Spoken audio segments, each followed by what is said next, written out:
साधारणपणे अबनॉर्मल ज्याला आपण असं म्हणतो. उदाहरणार्थ तुम्ही आता देवांनी ज्या वेळेला मला आज्ञा केली की तुम्ही नवरात्र उत्सव पायदरवाडीला ह्या वर्षापासूनच सुरू झाला आणि त्यांनी सांगितलं बोलवून घ्या. ते म्हणले नवचंडी करायचे. मी त्यांना सांगितलं हे सगळे विधान मला ठाऊक असल्यामुळे म्हटलं आपण करूया. मी 14 पाठ करेन. 10 पाठ रितसर असतात. एक पाठ ब्राह्मणांसाठी असतो, एक पाठ वाचनासाठी असतो, एक पाठ ब्राह्मण भोजनासाठी असतो, एक हवनासाठी असतो. त्याप्रमाणे करूया आपण नवचंडी, काही प्रॉब्लेम नाही. पण नंतर परत देवांनी खडकून चंडी याग करायचा. मग मी देवांना विचारलं, देव म्हणजे कोल्हापूरजवळचे. त्यांनी सांगितलं कमी कमी रे, कमी कमी असं ते त्यांनी बोलले. मग 3 दिवसामध्ये मी संपूर्णपणे नवचंडी याग 60 पानं माझ्याकडनं लिहून घेण्यात आली आणि तो संबंध कटेल भाग तयार करून योगेश्वर ठेवत. मग आपण हे केलेलं बरोबर आहे का चूक आहे?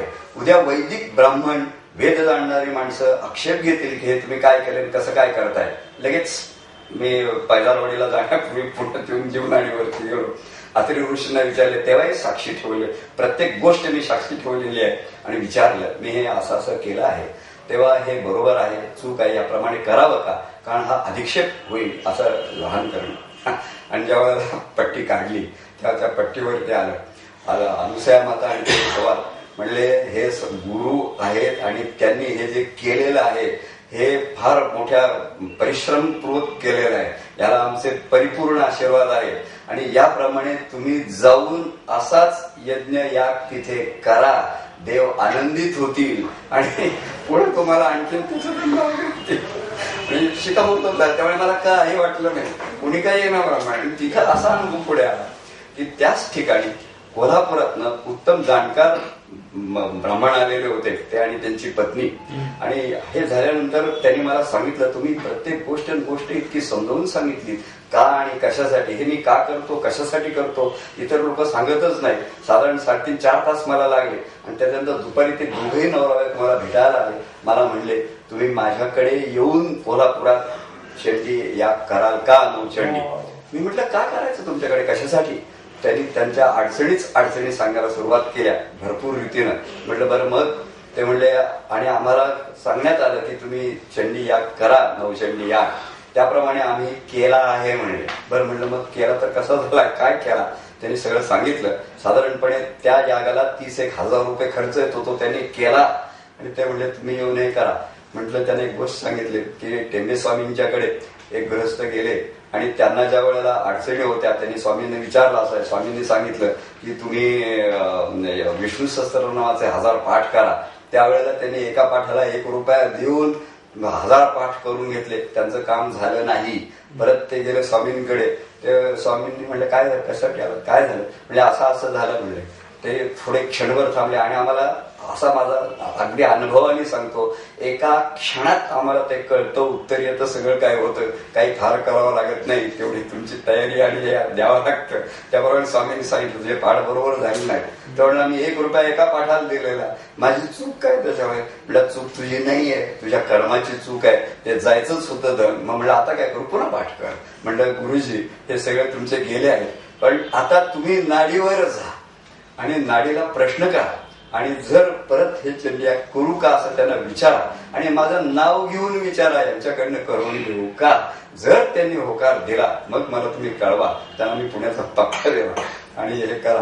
पुढे काय होईल ते पाहू. पण अशा तऱ्हेने जीवनाडी तुम्हाला निश्चित स्वरूपात, कारण ते जीवनाडी जे ते अत्रि आणि अनुसया म्हणजे काही साधी सुधी माणसं नव्हे, दत्तात्रयांचे ते वडील आणि त्यांचीच उपासना असल्यामुळे काही तो हे येत नाही. आणि त्यांच्या कृपेमुळे काही जी काही कामकाज करायची असतील मला अनेक वेळेला जीवनाडीने सांगितलं. मी त्यांना आडवे तिडवे प्रश्न विचारलेले आहेत की मी असं मनुष्य नाही, मी भोगी मनुष्य आहे, संसारी आहे, सिनेमा पाहतो, पान खातो, तरी तुम्ही माझ्याकडे हे कसं लादलंय?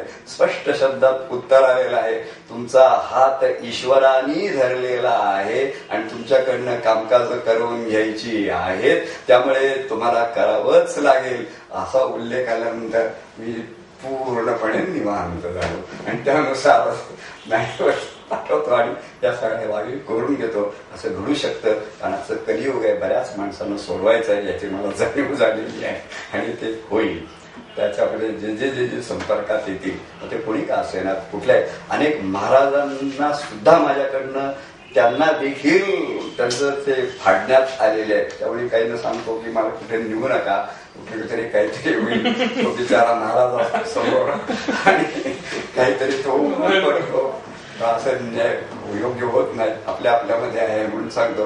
पण अशा तऱ्हेने एक महाराज सुद्धा फाडले गेले कम्प्लिटली की ते अगदी पार दीक्षापेक्षा म्हणजे त्याला कुंडलिनी अमुक ढमुक सगळे करायचे. अनेक त्यांचे डिओटी ज्या वेळेला गेलो हा प्रसंगात आंध्रामधला प्रसंग आहे, फार मोठे आहेत ते ग्रस्त, खूप डिओटीचा परिवार आहे.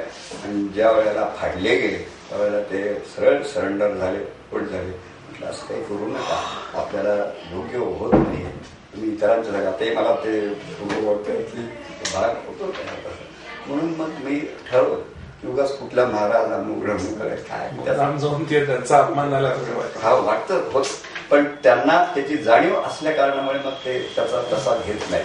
पण काय त्यांना होतं म्हणून त्यांचे जे शिष्यगण आहेत ना त्यांचा एक पाहण्याचा दृष्टिकोन बदलला आणि असा भाग तयार होतो. ठीक आहे, धन्यवाद. काही अनुभव सांगितले जीवनाडीचे आज आपल्या वर्कशॉपचं खरं तर ही सांगता व्हायच्या आधीचे काही काही जे क्षण आहेत त्याच्यातला हा तुमचा सर सांगितलेलं गेलेलं हे जे भाग आहेत हे कथन करतानाच ते म्हणजे असं तो फ्लो येण्याकरता आधी काही घटना घडाव्या लागतात, त्यातनंच ते बाहेर. म्हणजे थोडक्यात मी त्याचा समारोप असा करतो की जीवनाडीच्या जीवावर चिपळून कर असं म्हणण्यास अतिशयोक्ती होणार नाही.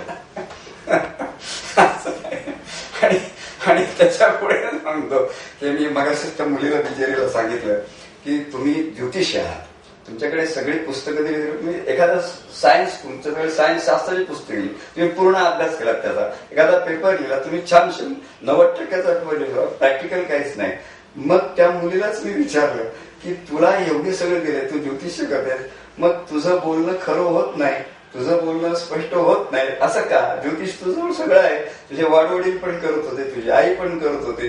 ते म्हणजे साधना नाही, म्हणजे योग्य उत्तर आहे. आता तू साधनेला लाग, तुला साधना मिळव, मग अशी प्रवृत्ती होते आणि ते तुला कामाला येईल.